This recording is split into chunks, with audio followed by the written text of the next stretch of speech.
Fala, meus filhos, tudo bom? Aqui é o professor Carrasco, do Momento Diferente. Hoje eu vou trabalhar com vocês um bate-papo informal, um podcast, o primeiro podcast do meu projeto, Fala, meus filhos. Espero que vocês gostem.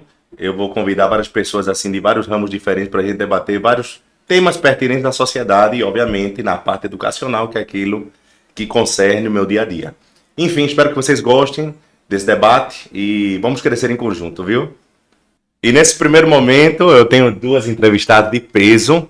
Primeiramente agradecer a vocês pela presença, a professora Flávia Suassuna, bem sugestivo o seu sobrenome, viu?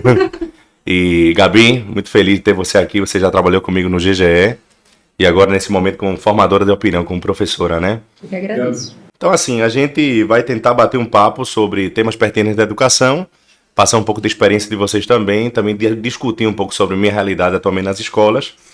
E nós temos algumas pautas, mas a gente vai tentar deixar esse momento o mais tranquilo possível, viu? Gabi, inicialmente, o que é que você faz? Qual é a sua formação? Onde você terminou seu curso superior? Conta um pouco de você. Então, sou formada em letras. Atualmente eu trabalho com a área da linguagens, português, literatura e redação. Redação é o que realmente tem mais sido pedido nas escolas, é por isso que eu trabalho muito mais nessa área atualmente. Enfim, trabalho desde o Fundamental 2 ao ensino médio. Desde que eu entrei, desde que eu me formei, na verdade, graças a Deus, nunca deixou de aparecer a oportunidade. Na verdade, desde antes mesmo, quando eu estava na faculdade, as portas já foram se abrindo, porque eu acredito que a área da educação, ainda que não seja tão valorizada quanto a gente deveria ser, é uma área realmente que sempre abre portas, graças a Deus. Então, desde o momento que eu decidi realmente entrar no curso de letras, eu entrei na sala de aula. E tô até hoje.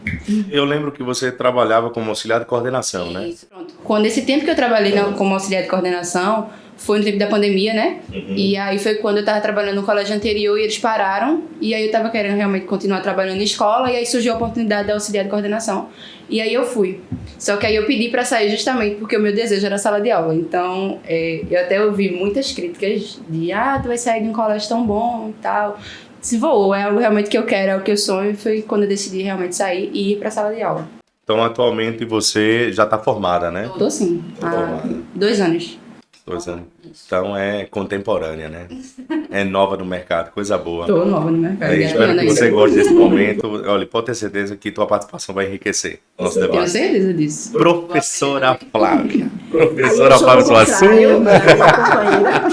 Conta um pouco da sua história. Há muitos anos na sala de aula, muitos anos, né? Eu peguei várias realidades. Por exemplo, eu peguei aqui no Recife o auge da matéria isolada.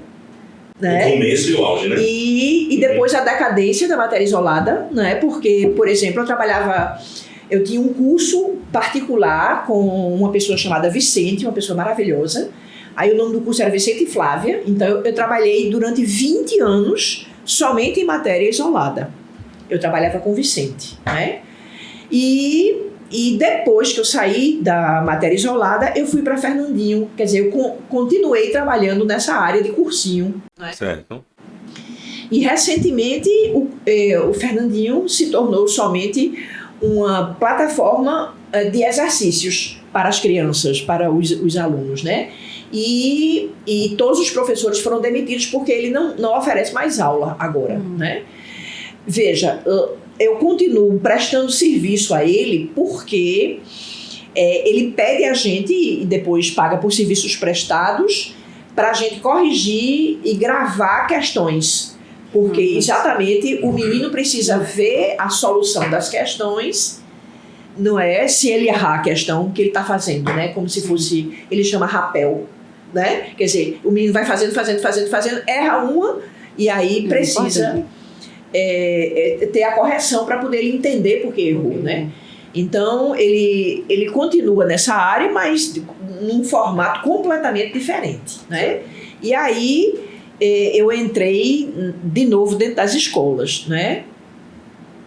E é claro que tem aí toda a dificuldade, né? Porque uma coisa é o aluno que estuda na escola e ele escolhe estudar no cursinho. Verdade, né? tem essa diferença.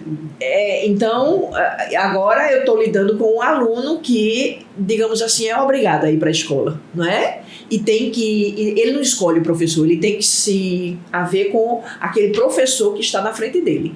Quer dizer, eu peguei toda uma história, né? E estou pegando agora a sala de aula num momento muito diferente, né? No momento em que, ao lado da sala de aula, a gente tem as redes sociais e todas as consequências que a gente está vendo exatamente na influência de uma coisa na outra, né? É complicado. A gente vive um momento de mudanças, né? Mudanças radicais. Mas assim, então é um bom tempo já de estrada. Eu já tenho 65 e eu comecei a trabalhar com 18. Eu ainda era da faculdade também. Da faculdade, que bom, que bom. Aí deixa eu lhe perguntar o seguinte, assim, na realidade é uma coisa que eu vou ampliar para vocês duas. Existe uma dicotomia de pensamento do aluno de 10 anos atrás, até porque a gente foi aluno recentemente, né? Sim. Para o pensamento atual do FERA, né? Principalmente dos alunos do colégio em si. Aquilo que você bateu na tecla, é impressionante como um aluno, no colégio, ele tem uma postura, e quando ele vai para o cursinho, o mesmo aluno, com o mesmo professor, às vezes, ele tem também um modo de ver o mundo diferente, né? Vocês acham que isso é o que especificamente? É a rede social que deu força para ele? É a falta de interesse na escola, de fato, naqueles professores tradicionais? Veja, se eu fosse uma pessoa que gosta de pensar pouco, não é o caso. Eu acho que eu, inclusive, tenho um pensamento acelerado. Eu diria que é a força do grupo, né? Porque, veja, o grupo na isolada, tem gente que fez vestibular ali e não passou. Verdade. Né? Tem isso. Então, ele está refazendo. E se uma pessoa vier fazer palhaçada na sala, veja, ele já está num momento diferente, né? Então, a força é muito forte. Força de grupo. A força do grupo, né? Porque o menino da escola fica misturado com um menino que não é mais da escola e que já está querendo dar uma ordenação na sua vida, né? E quem é o menino, né, que vai para o aluno que vai para a matéria isolada? Geralmente é um menino de medicina. Sim. Não é? Porque, veja, a pessoa que não passa na federal, passa na católica em direito. E o curso é muito bom, né? E é um preço acessível para a população do Nordeste, né? Não é o caso de medicina, né? Porque, tudo bem, tem faculdade privada de medicina, mas custa o quê? 10 mil reais, né? Quer dizer, pouca gente pode pagar isso, né? Entende? É lógico que quem tem todas as coisas, né? O FIES, tem também o ProUni, tem muita coisa, né, que ajuda o menino mais pobre, mas, na verdade, o menino de classe média ele tem que passar na federal, né? Ou na UPS. Sim. Então ele faz vestibular, às vezes, 4... Até que o preparo que ele recebe é diferente, né? Ele tem uma base mais sólida. Exatamente. Então, aí 4, 5 vezes, às vezes, ele faz o vestibular, né? Porque, veja, se você fizer o ensino médio mal feito, você precisa de 3 anos para refazê-lo, Com né? certeza. Sem dúvida. Então, é um menino... ele fica misturado com o menino que é do 2º ano e que vai fazer o cursinho. O menino misturado que vai fazer o 3º, tá entendendo? Sim. Então, realmente, eu acho que a força do grupo é muito coercitiva nesse sentido, né? E molda um pouco o comportamento do menino no cursinho. Entendi. Ô Gabi, diante dessa situação assim, eu te acho uma corajosa, né? Que no final das contas você terminou um curso superior no pós-pandemia, quer ser professora mesmo mediante todas as dificuldades. E qual foi, assim, vamos ser bem direto ao ponto, o gatilho, assim, eu vou ser professora mesmo diante de toda a situação. Porque a professora Flávia pegou uma geração diferente, várias gerações diferentes, né? Hoje em dia tem vários médicos, enfim, engenheiros que a senhora deu aula, né? E aí?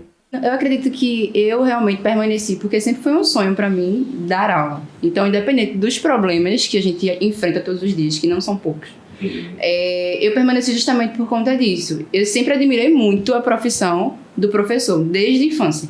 Então, o meu sonho realmente era entrar em sala de aula e poder passar a informação que a gente estuda e também ter essa troca, porque eu acredito que a educação é uma troca, não é só a gente ser ali o mediador do conhecimento Entendi. Então, eu acredito muito nessa troca.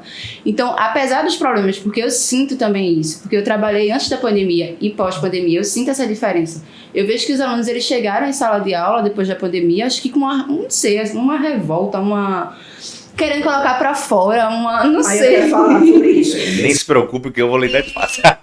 Percebi muito isso nas normas, principalmente do primeiro ano do ensino médio. Eu não sei qual é essa transição que acontece do nono pro primeiro, que os alunos, eles Fundamental para o médio, né? mudam totalmente. Eu acho que eles se sentem mais autônomos. Até a farda eles mudam, né? Isso, Existe como se tem fosse... a transição, né, de mudança de mentalidade. Eu acho que eles pensam que são adultos e ali não querem ouvir ninguém.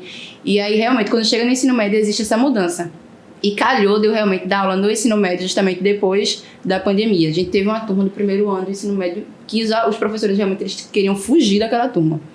Mas no final das contas a gente conseguiu realmente ali ter uma organização que no final deu tudo certo. Mas enfim, para a gente conseguir amarrar essa turma realmente, para que eles quisessem alguma coisa, porque como ela bem falou e você também, os alunos quando eles chegam em sala de aula é como se eles estivessem ali obrigados. E quando a gente vai para o cursinho, eu acredito que tem um objetivo. Quando entra no cursinho, realmente o objetivo é entrar na universidade. Então eles acabam sendo mais presos e mais conscientes. Tô pagando porque eu quero passar naquele curso. E algo que a professora Flávia falou, só para reforçar, engraçado, não via por esse lado, mas a força do grupo, né? Muito. Às vezes ele vem um grupo de berço, né? Do fundamental, o mesmo grupo, e quando chega no cursinho, o mesmo aluno, não tem aqueles amigos ao redor. Então, tá vendo? eita, pô, tem um cara que tá querendo passar em medicina, engenharia, direito, então... Ou tem uma postura diferente, eu vou levar um fora aqui. Não só do professor, como também dos próprios alunos. O contexto, realmente. Isso eu te agradeço, assim, por você estar falando isso, porque, querendo ou não, a gente precisa de professores. A gente vê um percentual de queda do curso de licenciatura, né? Hoje em dia tem poucos profissionais que querem fazer licenciatura justamente... E às vezes você fala que quer fazer até motivo de piada, né? Fazer licenciatura, ser professor. Agora eu quero falar uma coisa sobre isso. Pode ficar à vontade. Porque é o seguinte, sabe? Eu acho que a gente está muito perdido sem saber ver o invisível, que de acordo com o Pequeno Príncipe, né? É essencial. É essencial, né? O que é importante realmente é invisível, né? Então, eu gosto muito de dizer ao meu aluno para ele ter cuidado na hora que ele estiver escolhendo, né? Porque tem uma parábola na Bíblia. Eu não sou uma pessoa religiosa. Eu sou uma pessoa deísta. Acredito muito em Deus. Mas, na verdade, eu acredito que ele não tem religião. A gente tem religião para chegar a ele. E a gente faz muita coisa errada nesse caminho. E quando uma pessoa me pergunta qual é a minha religião, eu digo, eu sou católica, mas só Deus sabe. Né? Mas tem uma parábola na Bíblia que está em Mateus 25, é a única coisa da Bíblia praticamente que eu sei, que é a parábola dos talentos. Né? A parábola dos talentos é o seguinte: um senhor foi viajar e ele tinha que fazer alguma coisa com os talentos dele. O que era o talento? Era uma moeda grande que havia no tempo de Cristo. Então, ele deixou os seus talentos com 3 servos. E viajou e passou muitos anos viajando. Deixou 5 talentos com um, 3 talentos com outro e 1 talento com outro, com o terceiro. Muitos anos depois, ele voltou e disse ao primeiro: onde estão os talentos que eu lhe confiei? Aí o cara disse assim: eu sabia que o senhor ia cobrar, aí eu investi, estão aqui os 5 que o senhor me deu, mais 5. E o senhor ficou satisfeito. Aí ele chegou para o segundo e disse: onde estão os talentos que eu lhe dei? Aí o segundo disse: eu sabia que o senhor ia cobrar, aí estão aqui os 3 que o senhor me deu, mais 3 que eu investi. Né? O senhor ficou igualmente satisfeito porque ele cobra de acordo com o que ele dá. Aí ele chegou para o último e disse assim: onde está o talento que eu lhe dei? Aí ele disse: eu sabia que o senhor ia cobrar onde não tinha plantado. Aí o senhor já ficou com raiva. Aí ele disse: bom, aí eu enterrei e estou lhe devolvendo do jeito que eu recebi. Esse foi castigado, ele foi para as trevas exteriores, um lugar onde há choros e ranger de dentes. Quando a gente vai escolher a profissão da gente, a gente tem que saber quais foram os talentos que a gente recebeu. Verdade. Porque a gente vai ser cobrado. Então, veja, não é à toa que uma quantidade enorme de médico se suicida, uma quantidade enorme de médico é viciado em drogas. Por quê? Porque, como medicina dá um retorno social e econômico bacana, quem não era para ser médico Quer correr para a área. quer correr para a área. E quando chega lá, não se acha. Verdade. Né? Então, basicamente, a gente tem que, na hora de escolher, fazer essa busca, eu chamo de introspecção, né? A prospecção do petróleo, né? Você tem que ver qual foi o talento que você recebeu, não é? Porque a gente não pode fugir. Exatamente. Por exemplo, eu trabalhei muitos anos em Fernandinho. Fernandinho fez medicina, mas ele nunca exerceu medicina, ele é professor. Aí o que é que a gente faz às vezes? É engenheiro, aí vai para a sala de aula. Aula de matemática. Pelo amor de Deus, né? Sem ter pensado o que é ser um professor, sem ter sido formado professor. Isso é uma temeridade. Verdade. Não é verdade? Você está entendendo? É como se você tivesse metade da vida fugido do seu talento, né? Aí você disse, não, eu vou para a sala de aula. Não é? Tem que ter cuidado, porque às vezes você não está preparado para isso. Verdade. Não é? Por exemplo, esse aprendizado de matemática que a gente tem, ninguém está na matemática no Brasil, não é? É por conta disso, porque... É verdade. Né? É o engenheiro que ensina matemática, né? Tá entendendo? Aí é um negócio complicado, né? É um negócio complicado. Realmente. Então, eu acho que a gente tem que ver isso, sabe? É por isso que eu estou achando tão bom nesse novo ensino médio. Eu vou pegar o primeiro no Saber Viver, né? E eu vou trabalhar junto com o professor de biologia, que se chama Alan, que é um amor de pessoa. Eu vou trabalhar com ele esse projeto de vida. Ele fez um curso para dar aula nessa... Ele fez uma pós para dar aula nesse terreno que está aparecendo, né? E eu, em português, vou trabalhar o gênero diário com os meninos. Para poder ir registrando esse conhecimento que eles precisam ter, né? De si próprios e da realidade. Porque, veja, você também pode fazer o planejamento de...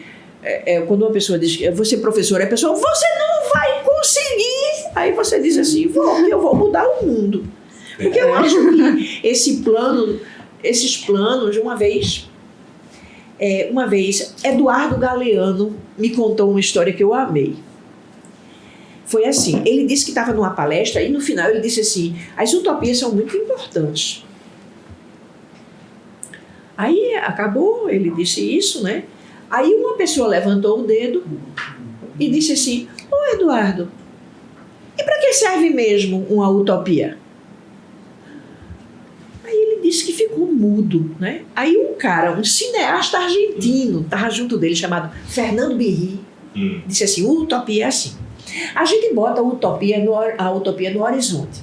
Se a gente se aproxima 2 passos, a utopia se afasta 2 passos. Se a gente se aproxima 10 passos, ela se afasta 10 passos. Por mais que eu tente, eu nunca vou conseguir alcançar a utopia. Para que ela serve? Para ajudar a gente a caminhar. É verdade. Ter realmente não é? objetivo. Entendeu o que é que eu estou dizendo? Aí, veja, eu acho que a gente está fazendo utopias muito pessoais. O meu sonho é ter um carro, né? O meu sonho é ter uma casa. O meu sonho é fazer uma viagem para Paris. E os coletivos? Não é? O seu sonho, o sonho do professor é sempre muito coletivo. É verdade. Não é só para si. Não é? Eu vou ser professora porque eu quero... Olha, ela mesma disse, sem querer, bem novinha, ela diz assim, porque eu queria partilhar o que eu tenho. Eu queria receber também. Né? Quer dizer, ela está falando aí de um mecanismo de troca. Olha só que lindo. É uma utopia social. Né? Muito mais que a do médico, eu acho, sabe? Porque o médico... Sim. Né? Ninguém pode dizer discorda. Ele diz assim, eu tô com pneu... O senhor tá com pneu bonito, tem que tomar esse remédio. Você não pode dizer discordo, né? Verdade. Ele não é. Ele não é ele é um paciente, né? Isso. Quer dizer, ele recebe a ação do médico. E e a gente está fazendo o quê com o aluno? A gente está construindo o agente. Não é? Então ele pode discordar da gente, ele pode concordar com a gente, né? E a gente pode discutir essas ideias na sala de aula. Na verdade, queria bater num ponto aqui interessante que eu coloquei na minha pauta, que são os desafios que a gente tem atualmente para educar, né? Ajudar na educação de um aluno. Assim, eu estou falando isso porque eu não sei se vocês percebem como se fosse uma pedagogia do oprimido inversa. Sim. Atualmente, assim, nós temos o público que é formado, mas a gente se sente meio preso a ele às vezes. Assim, a opressão vem no caminho inverso às vezes. E eu estou falando isso porque, por exemplo, com essas redes sociais, com essa facilidade que o aluno tem de acessar as informações, verídicas ou não, ele tem essa facilidade, né? Ele tem o mundo às mãos dele. O aluno, hoje em dia, ele ficou muito... É uma palavra até usada pelos professores em sala de aula constantemente, preguiçoso, né? Ele quer objetividade, direto ao ponto. Ler um texto para ele é uma dificuldade muito grande. Interpretar o texto, muito mais. E ainda dissertar em cima do texto, muito mais difícil. Então, assim, essa dificuldade, ela é uma dificuldade por conta da geração atual, com relação à parte tecnológica, vamos colocar assim, ou por conta de uma falta de base de uma geração anterior? Ou seja, pragmático aí. Professora Flávia e professora Gabi, né? Eu tenho uma interpretação, né, que é o seguinte, né? A primeira coisa que a gente tem que pensar é que todo o processo vestibular, seja ele qual for, se for o vestibular da Coveste, se for o vestibular do Enem, tá entendendo? Uhum. Ele sombreia o ensino médio. Verdade. Entendeu? Então, o ensino médio, ele fica plástico, né? Ele é plástico e ele fica de acordo com as demandas do que é o vestibular. Certo? Em relação à língua portuguesa, que é a minha área, nós temos uma coisa horrível no Enem, na minha opinião, né? Que é o seguinte: é uma prova muito coerente com as habilidades e as competências que o Enem estabeleceu como competências importantes, que nem sempre são linguísticas, não é? Por exemplo, tem dentro da competência de língua portuguesa o menino avaliar as consequências das coisas da comunicação, né? Essa avaliação ela é sociológica, ela não é linguística. Sim. Se bem que, na verdade, tudo a gente termina passando pela linguagem, né? Porque química a gente ensina na linguagem e eu já vi muitos professores de física e de matemática dizendo assim aos meninos: para você melhorar, você tem que melhorar o seu português. Porque às vezes o menino não sabe ler o problema, não é? Uma vez eu vi um professor de matemática dizendo assim: eu ensinei meus alunos a pegar um marcador de texto e marcar a pergunta. Porque eles leem um bololô tão grande, tá entendendo, que eles não sabem o que é que o enunciado está pedindo, né? Qual é a resposta que você tem que dar. Então, na verdade, tudo passa pela linguagem, não é? Mas a prova, basicamente, ela tem uma característica, a prova de linguagens, não é?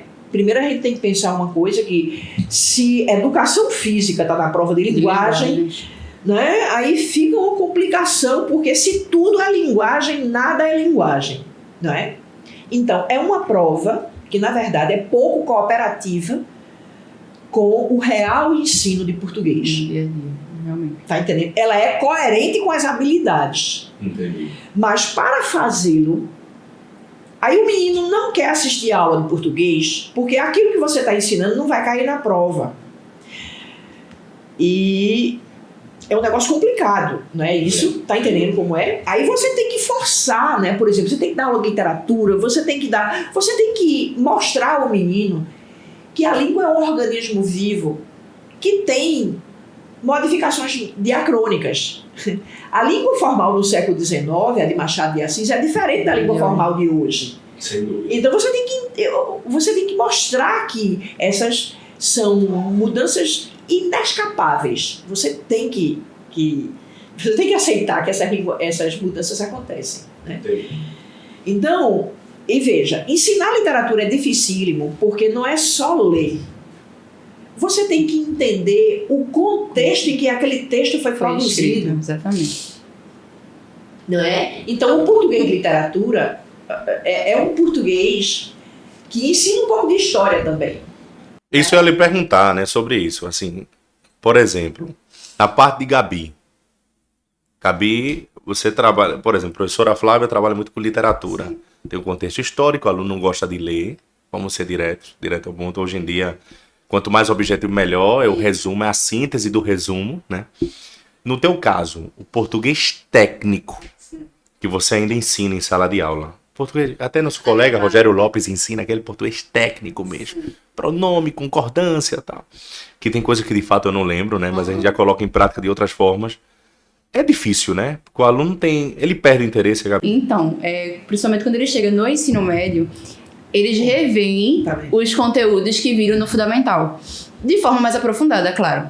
Só que eles já pensam, eu já sei, não quero saber de nada, a gente tá repetindo novamente, que aula chata, não sei o quê. Então a gente sempre tem que trazer uma dinâmica diferente. É como se eles estivessem sempre pedindo para que a gente ficasse trazendo algo diferente, porque eles já estão cansados daquilo que para eles é a mesma coisa, só que não é de jeito nenhum. Eles precisam realmente rever tudo e de forma mais profunda. E aí acaba assim sendo muito mais difícil trazer eles, trazer a atenção deles, na verdade, para que eles queiram aprender. Até porque, até pra gente ler literatura, interpretação textual ou qualquer tipo de disciplina, a gramática ela é importantíssima. Então, se eu não sei o que é uma pontuação, um artigo, um pronome, eu não vou saber interpretar um texto. Não é assim. Tem em qualquer situação, assim, né? Sabe? Veja, você diz assim. Aí ele foi chamá-la. Esse lá é um pronome, né? Pronome. Ele fica no lugar do nome. Interesse? Chamá-la. Tá no lugar de... Tá substituindo quem? Ela, né? Deve ter um substantivo ou um pronome anterior, né? Que ele está retomando. Retomando, exatamente. Então é importantíssimo para você ler e compreender. Porque, veja, eu vi recentemente que 12% da população brasileira é leitora pró-eficiente. 12%. Quer dizer... Imagina a quantidade de gente que lê e não compreende o que está lendo. Você está entendendo? Agora, veja. Aí agora eu vou trazer outro problema. Esta pessoa está com esse celular que você disse, né, com o mundo na mão. Ela não sabe ler, nem sabe escrever. Só que ela lê e escreve nesse lugar aqui. É cheio de interpretações, opiniões. Está entendendo? Então ela interpreta errado. E quando vai escrever, vocês já devem ter sido... você vai ver os comentários, você às vezes não compreende o que a pessoa escreveu. Pois é, e eu vi no Instagram um dia desse, eu sigo uma página de língua portuguesa, e aí a professora ela sempre tem de pegar essas coisas, esses temas atuais para fazer essas análises de interpretação. E aí alguém colocou no Twitter uma frase falando sobre a Academia de Letras, Pernambucana de Letras. E aí as pessoas começaram a interpretar achando que era academia de fazer exercício físico, porque ele não definiu realmente que era academia. Inacreditável. As pessoas acreditável. As pessoas começaram a falar de uma forma como... Sim, falando realmente de um exercício físico, falando de como deveria fazer, só que no fim das contas ele estava falando sobre academia de estudo e não academia de exercício físico. E aí você vê diversos tipos de comentário totalmente sem noção e no final as pessoas realmente cancelando a pessoa que estava falando, porque ele traz assim, ele trouxe assim que no ambiente da academia existem pessoas que são muito prepotentes. Só que ele estava falando da academia de estudo e não da academia de exercício. E aí as pessoas começaram a realmente, as pessoas entram na academia para fazer exercício, não falam com ninguém, se acham e tal. Passando vergonha, minha gente, que aquilo é uma vergonha. Por falta de interpretação. E a pessoa que tinha comentado, que tinha feito o comentário no Twitter, ao final foi ter que explicar tudinho, que não estava falando sobre a academia realmente de exercício físico, mas a academia de estudos, onde você entra, realmente existem aquelas pessoas mais prepotentes, e aí ao final foi que essas pessoas realmente foram se desculpar, para dizer que tiveram realmente a noção, né, de se desculpar. Existe uma frase, acho que é de Paulo Freire, que diz assim: o ponto principal da gente aprender a ler é saber que a gente não tem todas as interpretações, a gente não sabe de tudo. Então, para a gente aprender, a gente também tem que ser humilde para dizer que saber que não sabe de tudo. Então, para que eu possa interpretar, para que eu possa compreender, eu preciso ter a humildade de dizer, ó, não sei, estou aprendendo. Seja eu profissional ou não. Então, até eu como professora, eu posso estar aprendendo todos os dias, com os meus alunos, inclusive. Tem coisas que a gente sabe que a gente entra em sala de aula, que eles estão mais atualizados. Eu posso ser nova, mas tem coisas que eu digo, que é isso? E aí, quando eu vou ver, realmente eles precisam me atualizar para saber o que é. Porque às vezes é uma fala nova na internet que a gente não sabe. Às vezes é uma forma de comunicação que eles têm ali, a gíria deles, né, em comum, e a gente não sabe. Então a gente tá aprendendo todos os dias. Então quem sou eu só porque eu sou professora eu vou dizer que eu sei de tudo e ele não sabe de nada? Então o princípio realmente é saber que não sabemos de tudo para que a gente possa interpretar um texto de maneira correta. E outra coisa, Gabi, que a gente precisa entender é assim, sabe? A leitura, ela ensina a gente a escutar. Verdade. Porque, veja, você escuta uma pessoa durante uma semana, vários dias, né? Você está entendendo? Sim. Aí, veja, tem aí todo um exercício, né? E tem também outro exercício, que é o seguinte, o autor é uma pessoa, o narrador é uma pessoa. Aí o narrador bota você na cabeça de um personagem, na cabeça do outro personagem. Quer dizer, na verdade, o que é um bom romance? Né? Um bom romance é uma academia de ginástica da pluralidade de pensar, do pensamento. Não é? Tá entendendo? Sim. Então, para o dia atual, a gente precisava ler romance demais. Porque o que é que está acontecendo na rede social? Eu leio rapidamente um texto, porque qualquer texto, todo mundo considera um textão, né? Textão, né? Aí todo mundo só escreve um texto pequeno. No Twitter só cabe, quando a pessoa vai fazer um fio no Twitter, letras, né? Isso. 160 caracteres e ponto. E aí, e se você quiser botar mais alguma coisa, você tem que fazer outro Twitter, né? Aí fica aquele fio bem comprido. Aí a pessoa lê o primeiro e não lê o outro, né? Aí já quer comentar. Quer dizer, a pessoa não acabou de falar ainda. Não é? Mas você tem no Facebook, no Instagram, você tem essa história de você poder comentar na hora que você quiser. Isso. Né? Tá entendendo? E agora tem uma história de que se você mandar um dinheiro para aquela pessoa, a pessoa responde o que você perguntar. Né? Meu Deus. Comprando comentário. Mas não é verdade? Você fica comprando. Mas eu não estou mentindo. Para se beneficiar realmente da internet tem tudo. Você está entendendo? Mas é um negócio muito esquisito isso, né? Como se você só pudesse comentar ou perguntar se você pagasse. Né? Agora, outra coisa também, né, que é o seguinte, são as nossas bolhas, né, do Facebook, do Instagram, né? Quando um amigo é oferecido a você, ele tem as mesmas características suas. Sim. Ele gosta mais ou menos das mesmas coisas. Então, você se acostuma a só ouvir o que você quer ouvir. Porque a pessoa é parecida com você. Né? Por exemplo, o meu Facebook é cheio de artista plástico, percussionista, não sei o que lá, porque eu vou botando para dentro as pessoas. Você pode conhecer fulano, aí eu 260 amigos em comum. Então é uma pessoa da minha turma, né? É uma pessoa da minha turma. Aí eu boto ele pra dentro. Aí eu fico falando coisas e todo mundo acha o máximo que eu digo. E quando uma pessoa fala, eu acho o máximo que ela fala. É igual que eu falo. Adorei essa pessoa. Tem tudo a ver comigo. Tudo a ver. Quer dizer, gosto muito desse é diferente do meu tempo, por exemplo, né? No meu tempo... Não existia esse filtro. Não. E assim, veja... Se eu não fosse amiga da minha amiga da escola, qual era a amiga que eu ia ter? Zero, né? Zero. E aí, ela era uma amiga... Veja, eu tenho um amigo em Portugal, no Facebook e no Instagram. Né? E aqui, aí, veja, eu estudei numa escola que morava no mesmo bairro, todo mundo morava no mesmo bairro. Veja, se eu não me desse bem com aquela pessoa, eu ia viver sozinha. É diferente. Não é? Agora, o que a gente tem que prestar atenção é o que é que você tem que dizer para estar naquele grupo, né? Tá entendendo? O que é que aquele grupo quer ouvir? Pois é. Roland Barthes, ele tem uma frase muito interessante. Ele diz assim: a verdadeira ditadura não é a que proíbe você de saber, porque você termina arranjando um jeito e sabe. É a que obriga você a dizer. Realmente. Entendeu? Todo mundo tem que ter opinião para tudo. Mas é a mesma, né? Sim. Tanto que eu tenho esse poema aqui, eu posso ler esse poema. Eu permito que você fale, contanto que você fale aquilo que eu quero ouvir, né? Então, olha esse poema que eu tenho. Se chama Este Tempo. Este Tempo.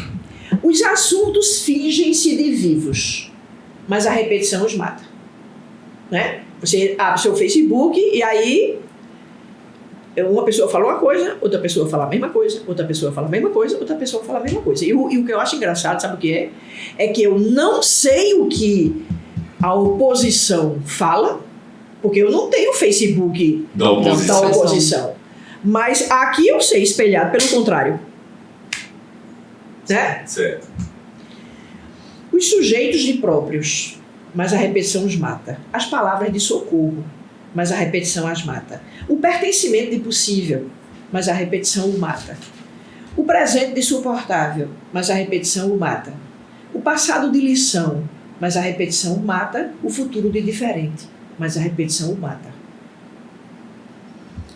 Não é verdade? Que grupo é esse que, para eu pertencer, eu não posso dizer uma coisa diferente? É a sua opinião, verdade.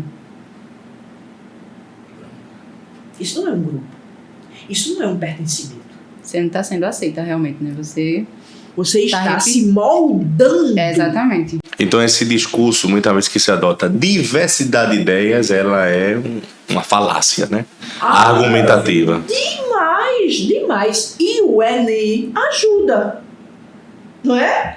Porque você não precisa fazer um texto autoral na redação do Enem. É verdade. Sempre tem não é? Você tem como se fosse um gabarito, você já vai com a conclusão feita.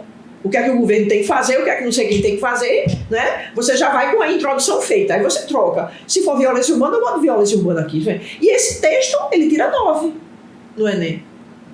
Porque ele é fácil de fazer, ele é fácil de ensinar e ele é fácil de corrigir. E uma das regras é que você não pode ir contra o Estado. Então... É bronca. Diante dessa situação aí, eu queria até discutir aqui com vocês algo bem interessante que vai puxando o embate, que a gente vai se empolgando, é muito bom. É muito bom. Esse é um desafio que nós temos.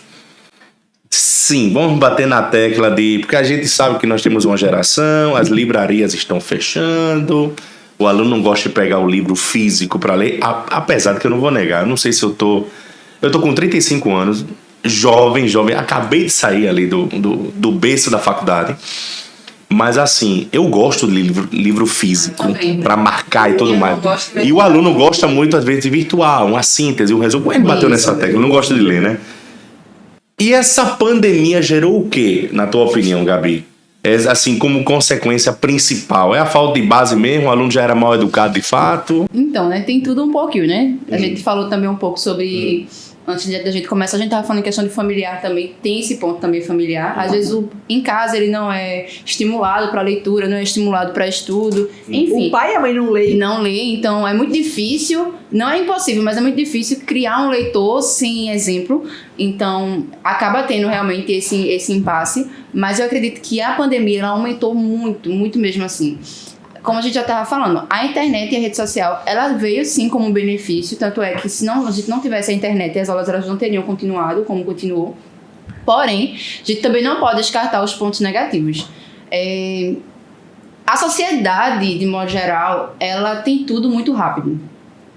Então, se eu quero pesquisar algo eu tenho no Google, isso deveria ser uma coisa positiva, um ponto positivo. E até certo ponto é. Só que, para a sala de aula, acabou tornando o professor como um alguém chato, alguém que tá ali demorando demais, como eu já havia falado. Então, a gente tem que estar sempre se movimentando e se adaptando a esses alunos e não a eles, a nós, para que aquilo dali realmente venha a acontecer de maneira... A comunicação não seja efetiva, né? Quando a gente estuda a faculdade de letras, a gente estuda um pouco disso também. Como é que a gente consegue essa comunicação? Como é que o outro consegue nos compreender? Então, eu acredito que a pandemia, ela realmente quebrou muito isso do aluno buscar, do aluno estudar realmente de forma autônoma. Porque as provas eram feitas de maneira virtual e a gente não pode mentir, a gente não pode negar o fato de que o aluno ele tinha essa oportunidade de pesquisar as respostas na internet. Então, ainda que a gente tenha esse controle das respostas, elas às vezes serem mais subjetivas, né? Não ser copiadas, o aluno ele tem as artimanhas dele de pesquisar ali, fazer um resuminho aqui, colocar ali de uma maneira diferente pra gente não descobrir que o aluno está pegando da internet. Só que isso acontecia, até hoje acontece. Então, eu acredito que a pandemia ela veio como um facilitador para os alunos, para que eles realmente não viessem a ter a demanda da busca. Eles querem muito tudo no colo. E aí, logo, depressa. Não só os alunos, mas a sociedade em si ficou assim. Eu acho que a pandemia ela não só adoeceu o Covid, né? Na verdade, o Covid não só nos adoeceu, mas adoeceu também não só a nossa mentalidade, mas justamente essas ideias do que a gente tem que buscar no nosso dia a dia, dos objetivos do que a gente tem também, que a gente precisa ter. Então, a gente vê o quê? Claro que não são todos, mas a gente vê um aluno em sala de aula totalmente desmotivado e a gente tem que estar sempre puxando esse aluno para a realidade. O que você quer no seu futuro? Eu sei que você passou esses 2 anos parados, mas tem que reagir. O que você quer para a sua vida? Não foi parado. Foi sendo formado pelos algoritmos. Isso. A senhora falou muito bem nessa técnica. Aí eu lhe pergunto, diante desse cenário, puxando esse gancho de Gabi, assim, a gente sabe que nós temos uma geração já com inúmeros fatores, assim, negativos, positivos também, né? Ele tem acesso à informação rápido, mas assim, um aluno que ficou mais preguiçoso, um aluno que ficou mais teimoso, que ficou sem limites em sala de aula, a gente entende essa situação. Não são todos, mas existe um percentual alto. Quanto tempo a senhora acha, pela sua experiência, que a gente vai demorar para meio que consertar essa falha? Quando a gente começou, quando a pandemia foi acabando, né? A gente começou a ouvir uma expressão que eu achei essa expressão interessante. Era assim, meu novo normal. Vocês se lembram dessa expressão, não é? Verdade. Novo normal. Porque eu acho que há coisas que não vão voltar. Sabe? É adaptação. A primeira coisa, essa semana uma grande amiga minha foi na minha casa, depois de muito tempo, né, nós nos vimos, nós falávamos pelo WhatsApp, né, mas nunca é a mesma coisa, claro, né, então, e ela inclusive, ela teve, a mais do que eu, que foi a pandemia, ela teve um câncer no seio, que foi diagnosticado precocemente e ela está bem agora, não é? Mas ela teve também, depois da pandemia, essa sobrevivência, não é?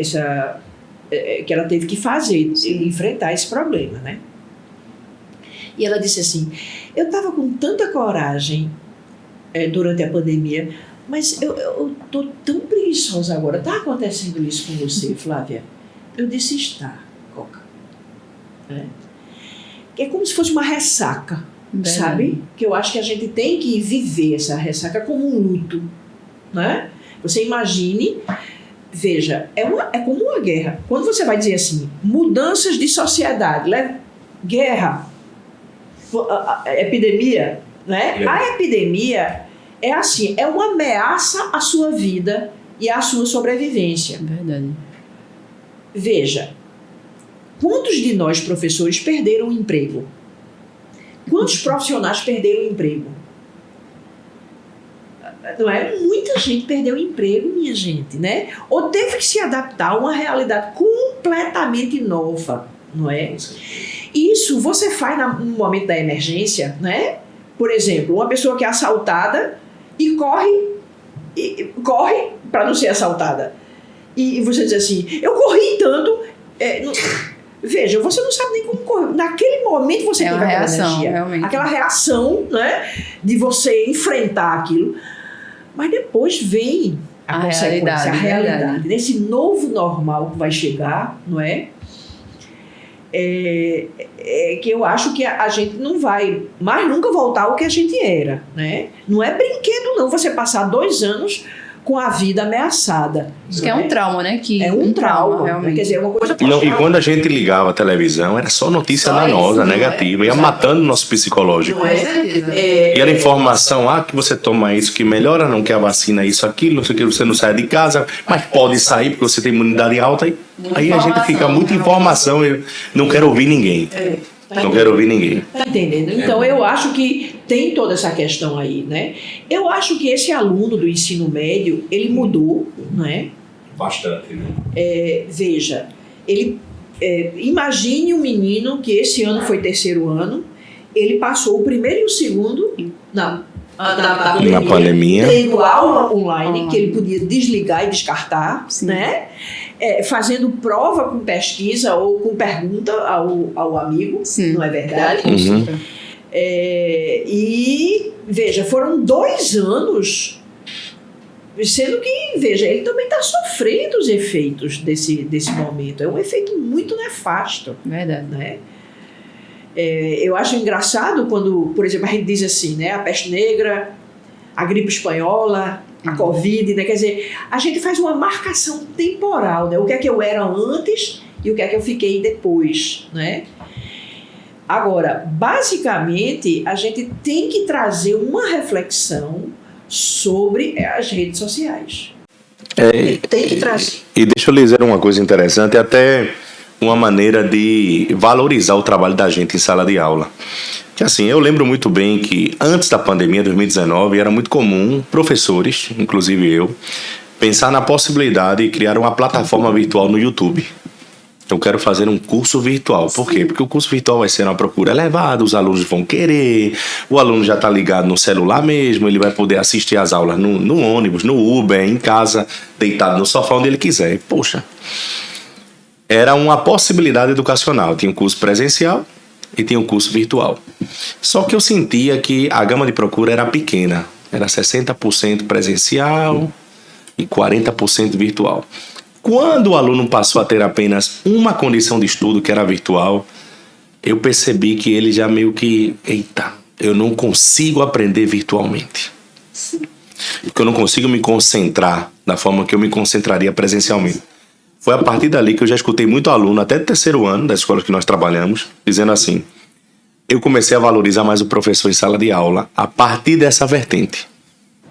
E os pais também, né, meu bem? Porque os pais, eu acho que eles sofreram muito com os meninos lá, com os filhos deles. Né? E eles começaram a perceber, já entendi por quê. Entendi, né? Aquela professora do 8º ano que reclamava, que eu achava que era ela que estava ficando doida, né?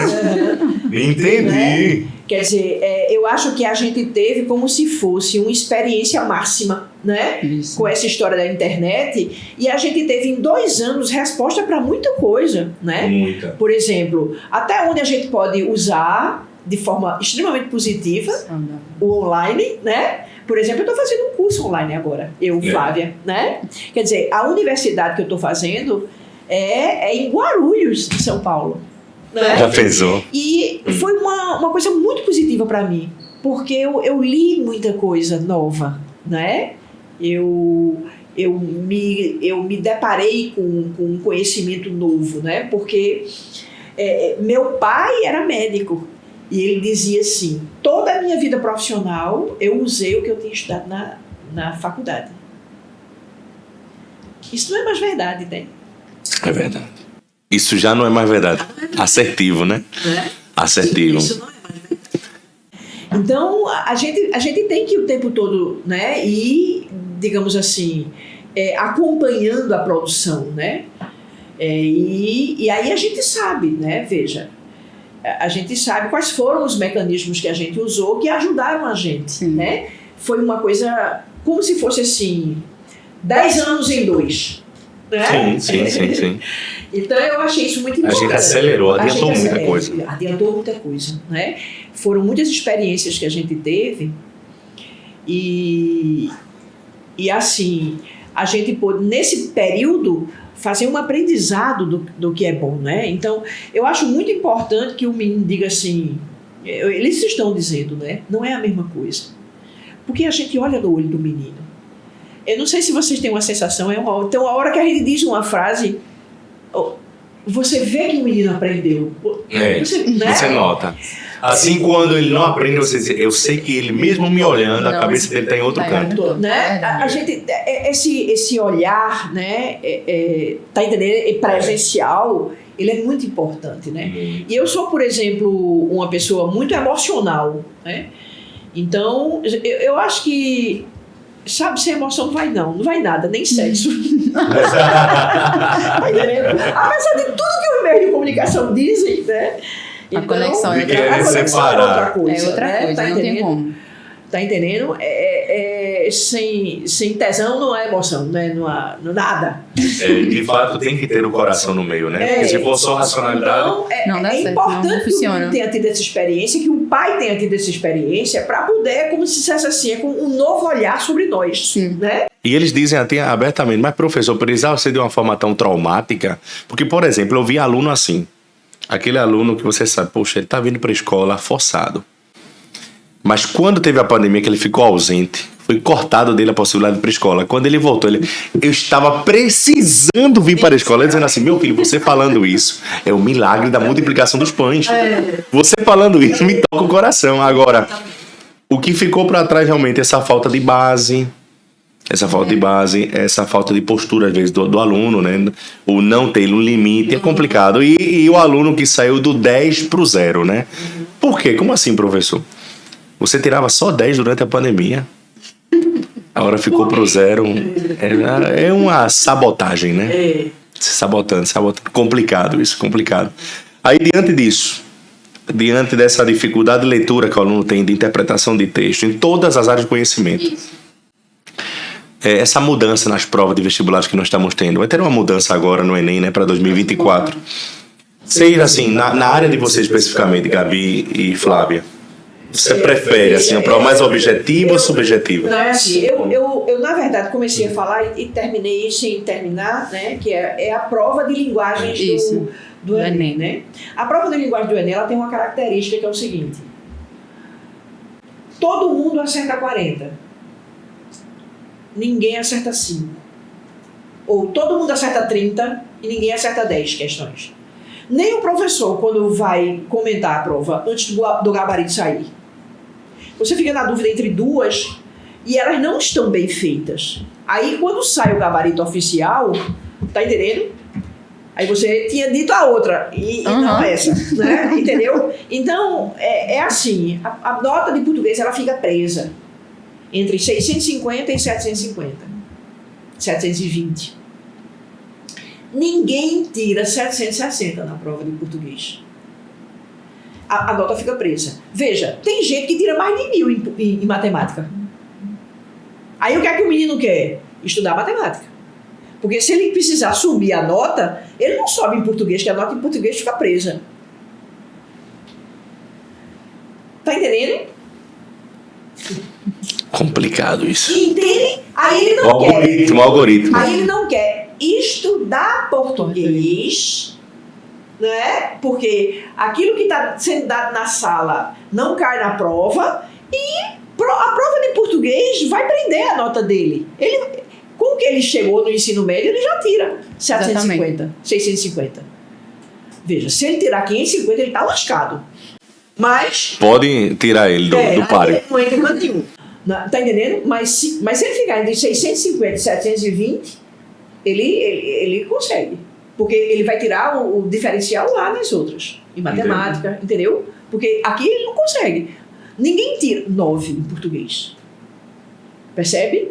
Então, apesar de ser, na raiz, a matéria que o Enem queria valorizar, porque ela tem 45 questões como matemática, na verdade, né, é isso que deu a gente achar que no MEC é mais importante a estatística do que a pedagogia.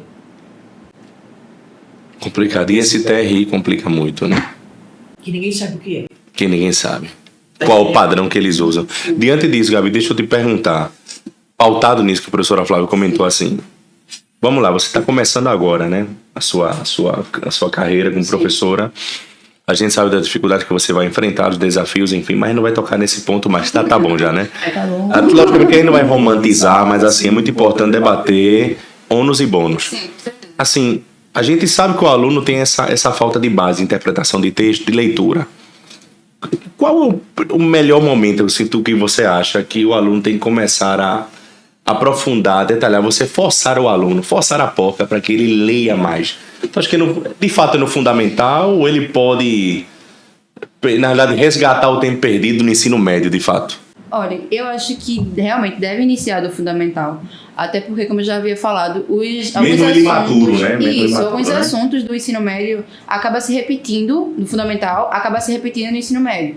Porém, de uma maneira mais aprofundada, com um olhar mais maduro, enfim. Mas eu acredito que a leitura e compreensão textual, ele deve sim vir desde o fundamental. Até porque quando a gente chega no ensino médio, são 3 anos. E esses 3 anos, às vezes, para alguns alunos, não é suficiente para que haja realmente a interpretação, a compreensão. Então, se esse aluno ele já não amadurece ali antes do ensino fundamental, fica extremamente difícil, é desafiador o professor realmente encaixar isso na sala de aula, fazer com que a maioria, não todos, realmente possa chegar num tal nível de interpretação, por exemplo, que gabarite o Enem da vida. Então, eu acredito que, como ela bem falou, as questões do Enem realmente têm tido uma dificuldade realmente de interpretação, com certeza, mas porque também, quando a gente vai dar uma olhada nas questões, as alternativas, como ela bem falou também, tem uma que parece ser certa, aquela outra que parece ser mais certa, e realmente é uma brincadeira que eles fazem. Ele chama distrator, o Enem chama distrator, que vem do verbo distrair. Tem que é uma caixa de banana. Caixa de banana. Então, tudo está certo, só que tem uma que é mais certa perante o que ele está pedindo. A maioria está certa. Em biologia também. E uma só tá correta. Então o aluno às vezes marca aquele que acha que está correto e aí modificou apenas por isso gera polêmica em sala de aula. Mas professor não está errado. E se eu passo uma prova dessa em sala de aula, acabou-se minha carreira na escola, né? Porque a gente já tive esse tipo de problema, no sentido de eu passar uma questão e aí eu disse, vou colocar uma casquinha de banana aqui para ver se ele está conseguindo interpretar em teste mesmo a avaliação. E aí o aluno disse, não, mas eu marquei porque eu achei que era. Eu disse, não, mas a correta tá essa. E aí houve aquele embate e realmente a gente entrou em um acordo. Só que no Enem não existe esse acordo. O aluno ele não vai, como corretor... Não tem acordo. Entrar em um acordo para que, eu achei que era essa. INEP, não tem. E aí acaba realmente prejudicando. E aí na questão da objetividade e subjetividade, né, que vai entrar agora as questões subjetivas para o 2024... Eu acredito que eu acho que o maior ponto de desafio realmente vai ser as correções na área de linguagens. Até porque as interpretações, apesar de ter apenas uma temática, um texto, né, os textos devem possuir uma temática principal, tem várias secundárias, mas precisa ter uma principal. A minha interpretação, de acordo com alguns textos, pode ser diferente da sua, ainda que no final haja um acordo. E aí, para corrigir essas provas subjetivas, como é que vai ser? É nisso que eu penso. Porque as provas, elas serão aí para que eles deem a sua resposta. Então, assim, eu acredito que realmente vai ter um desafio muito grande para 2024. É desafio mesmo, né? Gente, vê só, a gente tá quase pipocando o horário. Assim, eu queria ouvir de vocês nessa reta final. A gente vai ter um momento de considerações finais, né, obviamente. Quais são suas perspectivas, professora Flávia, para esse ano, assim, profissionalmente? O que a senhora acha? O que vai acontecer com essa mudança que está vindo aí do sistema educacional, né, da prova? Eu estou, apesar da minha idade e da minha experiência, eu estou começando o ensino médio numa escola, que é o Saber Viver, né? E eu estou... Essa energia do recomeço, para mim, é muito importante, é muito legal. Não é todo mundo que tem esse privilégio, não é? Eu acho que, como eu disse no começo da entrevista, né, da nossa conversa, eu acredito muito em Deus, né? Quer dizer, do mesmo jeito que eu tive experiências esse ano, uma experiência muito negativa, né? Eu tive também uma experiência muito positiva lá no GGE e foi uma coisa surpreendente, porque na outra escola eu tinha segundos e terceiros, eu tinha exatamente segundo e terceiro no GGE e deu tudo certo no GGE, né? Então, é como se Deus não erra, né?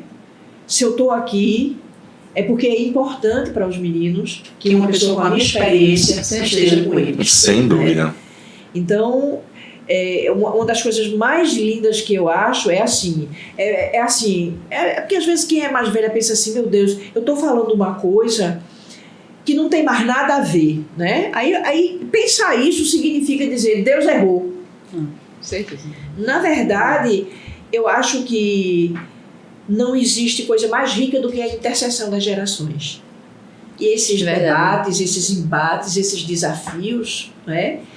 Eles acontecem porque eles trazem um entusiasmo para a vida de quem é mais velho, muito interessante, e eu trago a minha experiência, não é? E na verdade eu acho que esse momento de intercessão é um momento de muita riqueza, e é um momento em que Deus disse assim, peraí, eu vou botar essa criatura aqui na vida desses meninos, provavelmente porque a gente tinha que estar ali, não é? Tinha que estar ali, tinha algum aprendizado e algum amadurecimento de sentimento e de emoção e intelectual que é preciso a gente fazer. É necessário, né? Então eu estou com muita esperança, né? Eu tenho muita fé e eu acho que como eu disse aqui num poema, né? Como a luz pelo vidro, o desejo, né, aquilo que nos mantém vivos, esses propósitos, né? O propósito não é um objetivo, né? Um propósito é aquilo que dá a você um elan para a vida, né? Quer dizer, recentemente uma pessoa disse assim a mim, você tem essa idade e você é tão animada, né? É isso. Esse propósito, né? Eu tenho um porquê. Quando eu me levanto de manhã, eu digo assim, eu sei por que eu vou trabalhar. Né? Eu fico pensando num bancário, coitado, né? É difícil a pessoa ter um propósito quando é bancário, né? Então, eu sei exatamente por que eu estou viva, né? Claro. Cada turma que vem é uma senha do meu motivo, né? E é a senha do meu propósito. Então, o desejo, ele atravessa a esperança, né? Então, eu sempre acho que vai dar certo. Eu nunca acho que... Eu seria incapaz de escrever um livro distópico. Né? Porque, na verdade, eu acho que... Como a gente na verdade, está se desenvolvendo. Né? A gente não se desenvolve em linha reta, sabe? Assim, a teoria da evolução, assim, historicamente, politicamente e socialmente, a gente não tem uma linha na gênese, uma linha linear, nunca é linear. A gente faz história como a gente é, com erro e acerto. Com certeza. Mas no final dá certo, sabe? Com certeza. Bacana. E você, Gabi? Que perspectiva depois do que Flávia falou? Então, eu sempre também, todo início de ano, as minhas expectativas elas são muito altas, sabendo já que os desafios eles vão vir, mas que eu concordo muito com a ideia de propósito. Eu sempre estou relatando isso em sala, com quem eu converso também. Eu acredito muito que o propósito realmente não é algo a ser alcançado, é algo que ele tem. É algo que você pode até estar estressado. Eu não quero mais saber disso, eu estou estressada. Mas quando no outro dia você já acorda com toda a vontade do mundo e está lá de novo. Então, escutar isso dela assim de uma forma tão apaixonada, né? Porque você vê nos olhos, né? Os olhos brilham falando. É verdade. É incrível, porque assim, eu tô começando agora, mas aí eu tô vendo que eu também posso me tornar no amanhã. Então, hoje, de fato, eu tô com muita expectativa pro ano. Eu sei que não só passar informação para eles, mas eu também quero crescer muito com eles. O friozinho na barriga de entrar em sala diferente sempre acontece, mas é algo que, de fato, me faz acordar todos os dias, me faz realmente continuar acreditando que a educação, sim, pode mudar vidas e mudar uma sociedade. Então, se eu não acreditasse nisso, realmente eu não estaria onde eu estou. Então, se hoje realmente eu escolhi a profissão que eu escolhi, é realmente porque eu acredito muito que se você agarrar a educação realmente lhe abraça. E ela lhe abraçando novamente, você realmente trilha um caminho que até os seus antepassados realmente podem não ter trilhado. Mas a educação realmente lhe leva a realmente alcançar lugares inimagináveis. Então, eu acredito muito nisso. E é por isso que eu acordo todos os dias, ainda que um dia desmotivou e tal, estou indisposta, mas eu sei que eu estou no lugar certo. Então, eu acredito que propósito é isso. Eu queria dizer uma última coisa ainda, que é sobre as livrarias que você levantou aí, né? É porque todo mundo se queixa muito quando uma livraria fecha, mas eu não me queixo muito, não. sabe? Porque são grandes as livrarias, elas são muito iguais. E elas têm todas na frente os best-sellers. Sim. Elas não têm, por exemplo, no Recife, os autores recifenses. Verdade. Né? Que poderiam Nunca tinha parado para analisar isso. que poderiam ajudar a gente com os meninos, os alunos da gente, né? Uhum. Veja, se aquele... A UPE, por exemplo, ela bota os autores às vezes aqui, né? Aí você pode convidar o cara para ir dar aula, né? Fazer uma entrevista, dar uma palestra para os meninos, tá entendendo? Isso seria uma coisa muito rica e a gente não pode fazer porque... Tá entendendo? Esses livros são eu gosto muito de dizer assim, dar aula de literatura é dar ao menino a possibilidade de escolha. Porque, veja, se ele não tiver aula de literatura, ele vai comprar aquele livro que está ali na gôndola. Verdade. Né? Então, ele não vai escolher, quem vai escolher é o mercado editorial, né? Então, eu estou dando a ele a possibilidade de escolher. Se ele, depois da minha aula, comprar o livro da gôndola, né, o best-seller, veja, mas ele escolheu. Porque ele sabe que esse livro que eu falei existe agora, né? Aí eu dou a ele a escolha, tá entendendo? Porque senão ele vai ser direcionado. Sem imposição. Ele não vai ter opinião, né? É uma crítica construtiva. E eu acredito que ele... Minha gente, estamos finalizando esse primeiro podcast. Agradecer a vocês por terem participado comigo dessa agenda, desse começo, desse novo patamar aqui do meu curso. E esse bate-papo para mim foi enriquecedor demais. Eu espero que a gente tenha outros momentos assim. Professora Flávia, muito obrigado pelas suas experiências de vida aí. Muito feliz aí por a senhora ter aceito meu convite. Eu lembro muito bem quando eu lhe mandei a mensagem, estritamente, convite aceito, na hora. Então esse momento aqui de intercâmbio de informação ele é muito válido. Professor, muito obrigado aí pelo convite aceito. E você também, Gabizinha, muito sucesso na sua carreira. Você está começando ainda, mas eu tenho certeza que a tua visão é promissora. Você vai longe, viu? Eu agradeço, de verdade. Tudo de bom pra vocês e depois eu passo o link, viu, de aceito pra vocês assistirem, tá? Meus filhos, esse é o primeiro podcast do Carlos. Vem outros aí, fiquem atentos.